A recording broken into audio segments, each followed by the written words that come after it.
Good morning students. आपकी हिंदी की पुस्तक कृतिका का पार्ट 2 है जॉर्ज पंचम की नाव, जिसके लेखक हैं कमलेश्वर जी। ये एक व्यंग भरी रचना है।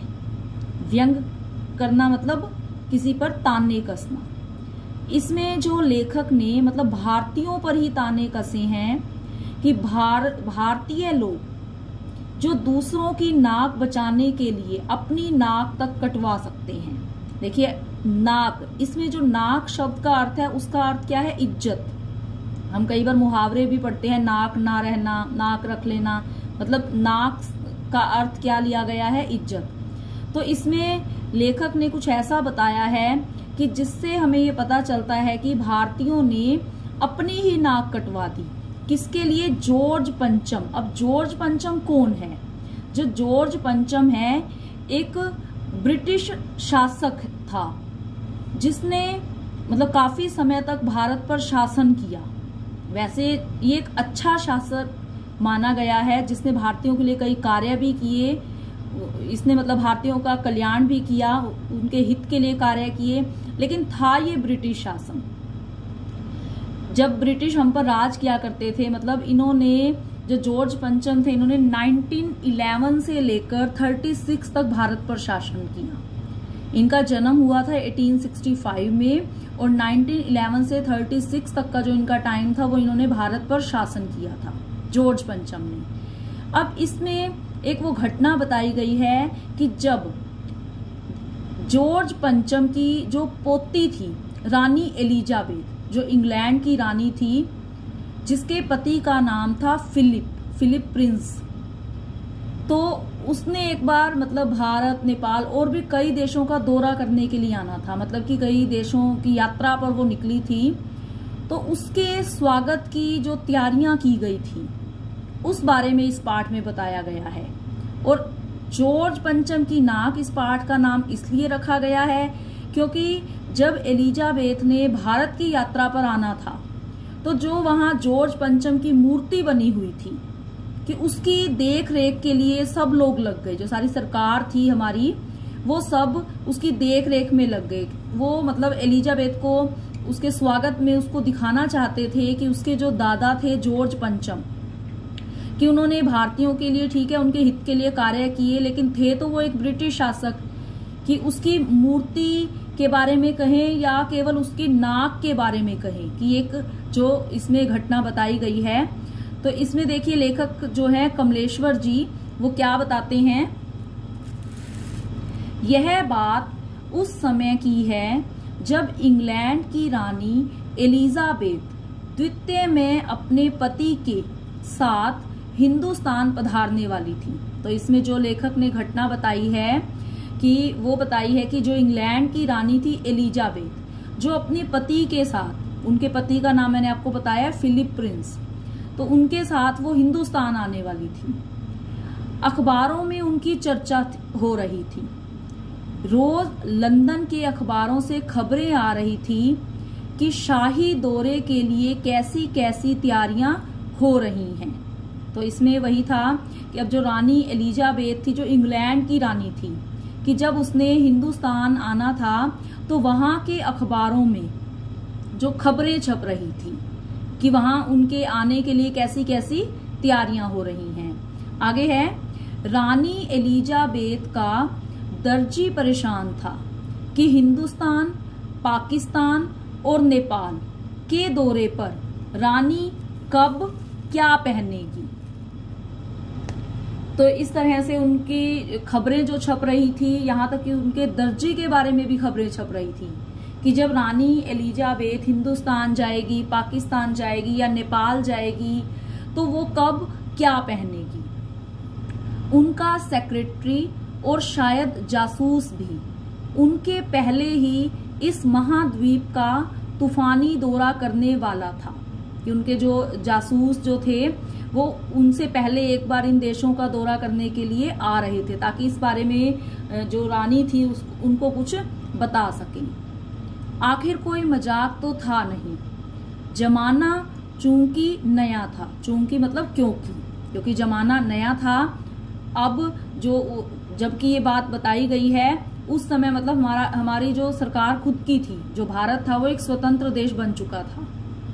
तो फौज फाटे के साथ निकलने के दिन बीत चुके थे, इसलिए फोटोग्राफरों की फौज तैयार हो रही थी। अब जो वहां से रानी के साथ में फोटोग्राफर वगैरह आने थे, उन सब की फौज भी तैयार की जा रही थी। इंग्लैंड के अखबारों की कतरने हिंदुस्तानी अखबारों में दूसरे दिन चिपकी नजर आती थी। मतलब अब जो इंग्लैंड के अखबार थे वहां पर तो रानी के बारे में छपता ही था कि रानी ने कब क्या पहनना है, कैसे जाएगी रानी, उनके साथ में कौन कौन जाएगा, मतलब उनसे संबंधित जितनी भी खबरें थी वो इंग्लैंड के अखबारों में तो छपती थी। और उससे ही दूसरे दिन वही अखबार की जो अखबारों के टुकड़े, ये कह सकते हैं कि वही खबरें जो थी वो हिंदुस्तान की अखबारों में भी दूसरे दिन छप जाती थी कि रानी ने एक ऐसा हल्के नीले रंग का सूट बनवाया है। अब ये जो भारत की जो अखबार थी, जो अखबारें हमारी हैं, मतलब उसमें ये छप रहा था कि रानी ने ऐसा हल्के नीले रंग का सूट बनवाया है जिसका रेशमी कपड़ा हिंदुस्तान से मंगाया गया है, कि करीब 400 पाउंड खर्चा उस सूट पर आया है। मतलब कि रानी एलिजाबेथ क्या पहनकर आ रही है, उन्होंने कौन सा कपड़ा उनके लिए मंगवाया गया, कौन सा सूट तैयार किया गया, ये सारी खबरें पहले कहाँ छप रही थी, इंग्लैंड की अखबारों में, और दूसरे दिन ही वो खबरें कहाँ आ जाती थी, हिंदुस्तान की अखबारों में। रानी एलिजाबेथ की जन्म पत्री भी छपी, प्रिंस फिलिप के कारनामे भी छपे, और तो और उनके नौकरों, बावर्चियों, खानसामों, अंगरक्षकों की पूरी जीवनियां देखने में आई। अब रानी एलिजाबेथ के बारे में तो छपा, उनके पति के बारे में भी अखबारों में आया, यहाँ तक कि उनके नौकर, बावर्ची, जो भी उनकी मतलब आसपास के जो रहने वाले जो लोग थे, उनके जो रक्षक थे, उनकी पूरी जीवनियां देखने में मिली। शाही महल में रहने और पलने वाले कुत्तों तक की तस्वीरें अखबारों में छप गई।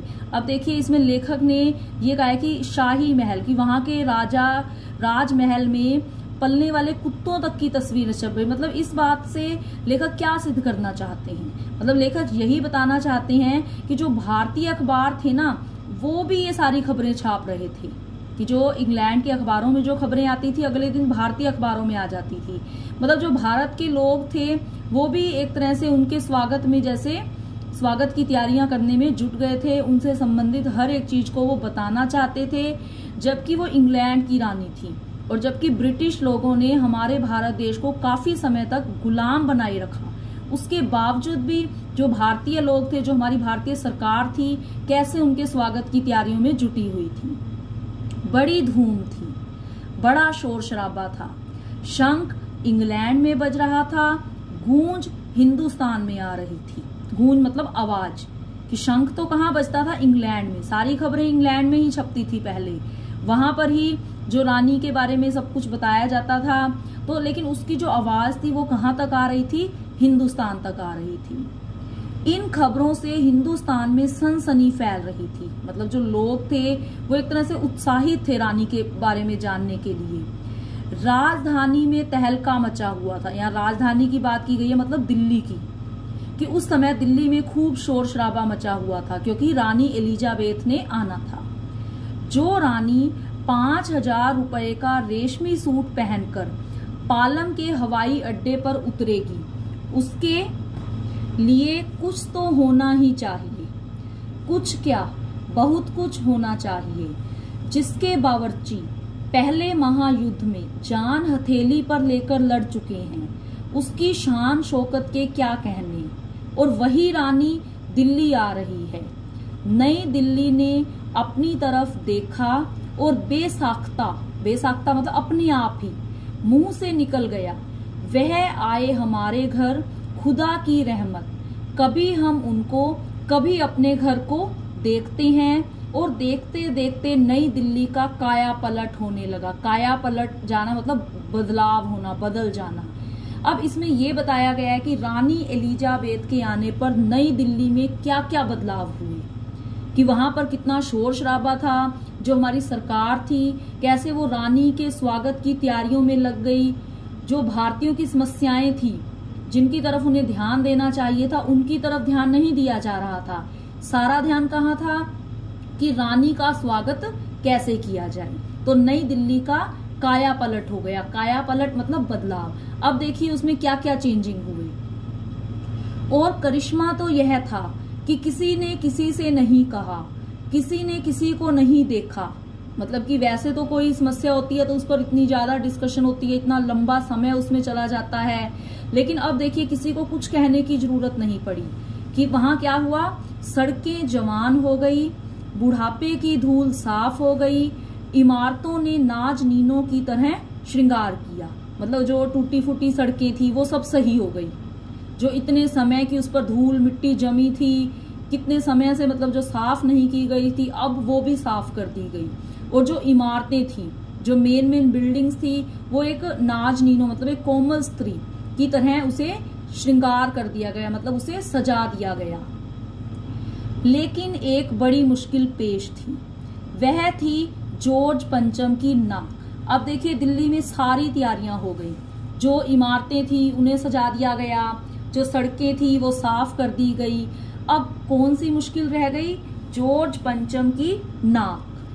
नई दिल्ली में सब कुछ था, सब कुछ होता जा रहा था, सब कुछ हो जाने की उम्मीद थी कि वैसे तो नई दिल्ली में सब कुछ था, फिर भी जो नहीं था उसके लिए कार्य किया गया, बहुत कुछ हो जाने की उम्मीद थी। पर जॉर्ज पंचम की नाक बड़ी मुसीबत थी। नई दिल्ली में सब था, सिर्फ नाक नहीं थी। मतलब कि वहां पर एक जॉर्ज पंचम की जो मूर्ति स्थापित थी दिल्ली में, वहां पर क्या था कि जॉर्ज पंचम की जो नाक थी उसकी रक्षा के प्रयत्न किए जा रहे थे। मतलब नाक कायम थी, नाक लगी हुई थी, लेकिन वही था ना कि सरकार को अब यही चिंता थी कि कहीं कोई विद्रोही, जो ब्रिटिशों का मतलब विद्रोही हो, कहीं कोई वो अपना बदला लेने के लिए वो जॉर्ज पंचम की नाक ना तोड़ दी। मतलब नाक से मतलब ऐसे इज्जत भी लिया गया इसमें।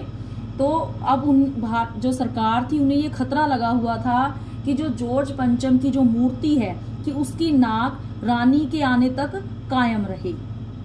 अब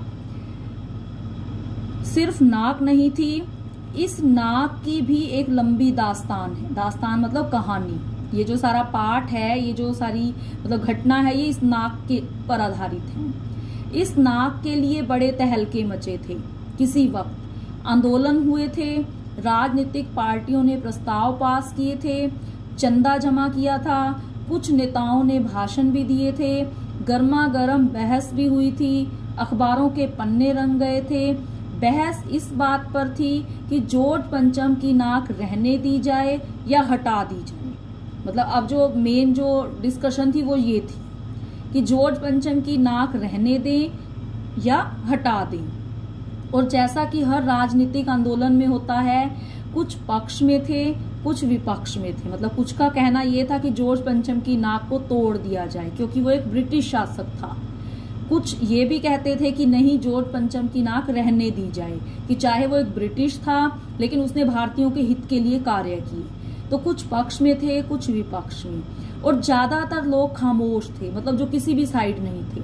और खामोश रहने वालों की ताकत दोनों तरफ थी। यह आंदोलन चल रहा था। जॉर्ज पंचम की नाक के लिए हथियार बंद पहरेदार तैनात कर दिए गए थे। मतलब अब जो सरकार थी उन्हें केवल यही चिंता थी, क्योंकि नाक के लिए पक्ष विपक्ष दोनों तरह के लोग थे। कुछ ये कह रहे थे कि नाक रहने दें और कुछ ये भी कह रहे थे कि नाक तोड़ दें। तो अब उस नाक की चिंता थी तो सरकार ने वहां पर पहरेदार तैनात कर दिए, हथियारों के साथ वहां पहरेदार तैनात कर दिए गए थे। क्या मजाल कि कोई उनकी नाक तक पहुंच जाए। हिंदुस्तान में जगह जगह ऐसी नाकें खड़ी थी और जिन तक लोगों के हाथ पहुंच गए उन्हें शानो शौकत के साथ उतारकर अजायब घरों में पहुंचा दिया गया। कहीं कहीं तो शाही लाटों की नाकों के लिए गुरिल्ला युद्ध भी होता रहा। मतलब वहां पर हिंदुस्तान में कहीं भी अगर किसी ब्रिटिश की कोई मूर्ति थी तो लोगों के नाक उस तक लोगों के हाथ उनकी नाक तक पहुंच गए थे कि उन्होंने उस मूर्ति की नाक को तोड़ दिया था, जो विद्रोही थे मतलब जो ये कहते थे कि हाँ ब्रिटिश जो हैं उन्होंने भारत को गुलाम बनाया और हम उनके लिए ही क्यों कार्य करें। तो बहुत से जो मूर्तियां थी उनके नाक टूट चुकी थी और उन नाकों को अजायब घरों मतलब म्यूजियम वगैरह में पहुंचा दिया गया था। और कहीं कहीं पर तो गुरिल्ला युद्ध को होता है छिपकर वार करना, कि कहीं कहीं तो जो मूर्तियों की नाक थी वो पता ही नहीं चलता था कि वो कब उसे तोड़ दिया जाता था। उसी जमाने में यह हादसा हुआ। अब ये भी उसी समय की बात हो रही है। इंडिया गेट के सामने वाली जॉर्ज पंचम की लाट की नाक एकाएक गायब हो गई। इसमें एक शब्द आ रहा है लाट। लाट का मतलब भी क्या होता है? मूर्ति। कि अब इंडिया गेट के सामने जो जॉर्ज पंचम की मूर्ति बनी हुई थी उसकी नाक गायब हो गई, क्योंकि पहले भी ऐसा कई बार हो चुका था। ब्रिटिश शासकों की मूर्तियां जो थी उनकी नाक जो तोड़ दी जाती थी। तो ऐसा ही हुआ, चाहे वहां पर हथियारबंद पहरेदार थे, पहरेदार अपनी पहरेदारी कर रहे थे, वहां तैनात थे, लेकिन नाक जो थी वो नहीं रही। हथियारबंद पहरेदार अपनी जगह तैनात रहे, गश्त लगती रही। गश्त क्या होता है? सुरक्षा के लिए घूमना। जैसे पहरेदार होते हैं सुरक्षा के लिए इधर उधर घूमते हैं, तो वहां जो पहरेदार थे वो सुरक्षा, उस मूर्ति की सुरक्षा के लिए तैनात थे। लेकिन और लाट की नाक चली गई, लेकिन पता ही नहीं चला कि कब उस मूर्ति की नाक किसी ने तोड़ दी। अब रानी आई और नाक ना हो। किसने आना था? रानी एलिजाबेथ ने। और अब जॉर्ज पंचम जो उसके दादाजी थे और एक ब्रिटिश शासक थे, अब उनकी जो मूर्ति थी, अब नेचुरली है कि अगर रानी वहां आएगी तो जॉर्ज पंचम की मूर्ति को देखेगी। अब उसकी मूर्ति पर नाक ना हो, अब ये कैसे होगा? एकाएक परेशानी बढ़ी, बड़ी सरगर्मी शुरू हुई। सरगर्मी होता है उत्साह से कार्य करना, मतलब जो सरकार थी वो बड़े उत्साह में आ गई कि किस तरह से वो नाक लगाई जाए। देश के खैर ख्वाहों की एक मीटिंग बुलाई गई। खैर ख्वाह क्या होता है? भलाई चाहने वाले। इसका नीचे अर्थ दिया गया है, मतलब कि जो मेन जो मुख्य लोग होते हैं उनकी एक मीटिंग बुलाई गई और मसला पेश किया गया कि क्या किया जाए। अब मसला कौन सा था? कि जॉर्ज पंचम की जो मूर्ति की नाक है वो किसी ने तोड़ दी है, किसी भारतीय विद्रोही ने। अब वो नाक कहाँ से आई? अब ये सारी जो मुसीबत, सारी जो परेशानी थी, वो एक मीटिंग बुलाई गई और ये सारा मसला पेश किया गया। वहां सभी सहमत थे कि अगर यह नाक नहीं है तो हमारी भी नाक नहीं रह जाएगी। अब यहाँ जो नाक है वो जॉर्ज पंचम की मूर्ति की नाक, और हमारी भी नाक मतलब इज्जत। अब वहां जितने भी लोग मौजूद थे, जो सरकार के जो भी लोग थे, सभी यही सहमत थे कि अगर जॉर्ज पंचम की मूर्ति के नाक नहीं लगी तो रानी के सामने हमारी भी इज्जत नहीं रहेगी। उच्च स्तर पर मशवरे हुए। मशवरे मतलब डिस्कशन, एक दूसरे से सलाह मशवरा करना। दिमाग खरोचे गए और यह तय किया गया कि हर हालत में इस नाक का होना बहुत जरूरी है। अब सबने मिलकर सोचा भी क्या करना चाहिए, तो सभी ने एक ही राय बताई कि चाहे कुछ भी हो, चाहे कैसी भी हालत हो, लेकिन इस नाक का होना बहुत जरूरी है। यह तय होते ही एक मूर्तिकार को हुक्म दिया गया कि वह फौरन दिल्ली में हाजिर हो। अब सबने आपस में सलाह मशवरा किया, तो आपस में जो राय बनी, जो सलाह दी एक दूसरे को, तो उससे अंत जो निर्णय क्या लिया गया कि मूर्तिकार को बुलाया जाए और उस मूर्ति पर नाक लगवा दी जाए। अब जो प्रसिद्ध जो मूर्तिकार था वहां पर, उसे दिल्ली में हाजिर होने का हुक्म दे दिया गया।